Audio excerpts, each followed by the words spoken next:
Ghanatube, so I was in formatting CD and not just saying some. I would be a person ever or my granny meeting pano. Ye bobo room near Rockety and sending me not say a bar, not near count media twice or Eddie amount.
Mr. President, first of all, let me thank you very much on behalf of the heads of the security services and agencies for receiving us this morning. Mr. President, we are here to join our voices with the good people of Ghana and the international community to congratulate you on assumption of office as the President of the Republic and Commander-in-Chief of the Ghana Armed Forces. Mr. President, we want to assure you of our loyalty, professionalism, and dedication. We've been working together as a team, meeting all the complex challenges of the security environment. By working together as a team, we've been able to keep this country quiet and stable. Mr. President, I want to assure you that we are going to continue with even greater zeal to ensure that we maintain the security and stability of this country.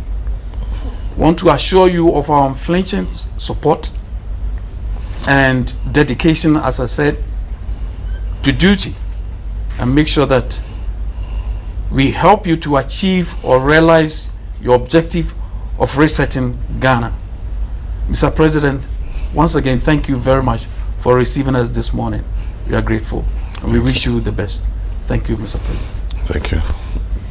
This last election has cemented our reputation as a leading democracy in Africa, and a good part of the thanks go to you, the security services, who have maintained the peace. We still have threats to our peace that we must continue to look at internally and externally. Internally, to do with chieftaincy disputes and some incidents of armed robbery and things like that. Externally, to do with the threats on our northern borders. And so we cannot let our vigilance down. There should be no vacuum. And so you must all continue to work, as the CDS said, zealously, to make sure that there's no breach of the peace in the country. And so I want to thank you for all the work you're doing. We're working hard to set up the Council of State so that we can start to put the controlling boards of all the services and all the government parastatals in place. And so once we have the Armed Forces Council and the Prisons Council and all of them set up, all your service councils, we're sure that we'll begin to look at how to manage things in respect of any outstanding issues that exist. But in the meantime, I expect you all to work very closely together like you've been doing, and continue to keep the country safe for all of us. And so I want to thank you for attending to our call at quite short notice, and to ask you to continue to work in the interests of the people of Ghana. Thank you very much.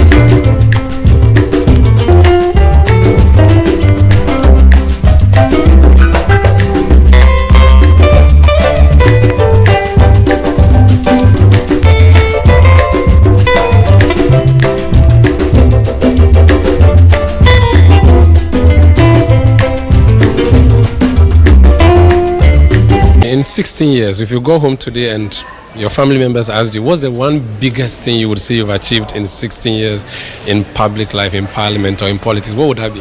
I think I got to be chosen as a vice presidential running mate. I don't know how many people have had the privilege of that position in Ghana, and that in itself is an honor. You've been at Ministry of Education, we've seen the rollout of free SHS, you've been at Ministry of Energy. Which one did you enjoy more, or which one do you think you delivered more? I'm going to write a book. I'm writing books on that. So, give us an inkling.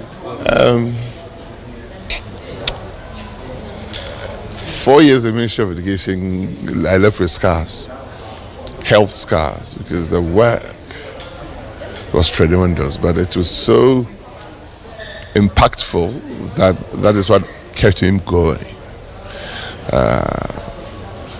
And when I look back, the volume of work that we did, for the first time, Cabinet Secretariat decided to give me an honor just for the number of policies that we doled out in that 4 years, over 50 policies or something like that. We changed everything from basic education, from early childhood education through to university.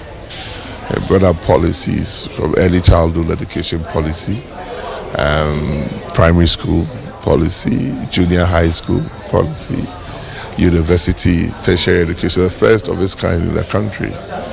We totally overhauled technical vocational education and training in this country.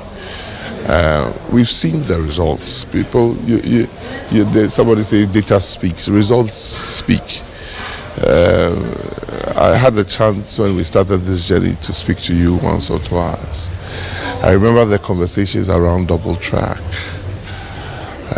Even if we take double track as an example, we said we promised ourselves 5 to 7 years we would exit. We exited double track within 3 years. 3 years. So it's impactful, the number of infrastructure in developments that we did across the country. People don't note that in this country we've been blessed with a secondary education that is a boarding education. And I tell you, hand on my heart, that is what has kept Ghana as a country in a region where every country seems to have imploded. I was here for me now, as I said, Mudi Mechi, equity in some Koso, Ewo, or Manganamu, way dear, Midimubesi, and so many major comments, no, Emma may our comments actually. I would drink Ewan sending now, no, for our comments in the Ebra and Magic Bread, I can kind. Ama Fefe, Meka will be share channel way, Ghanatube. So don't forget to subscribe, hit on the notification bell, share, and like all our videos. I was here for Snowy Day, Cecilia Dear, Macramo.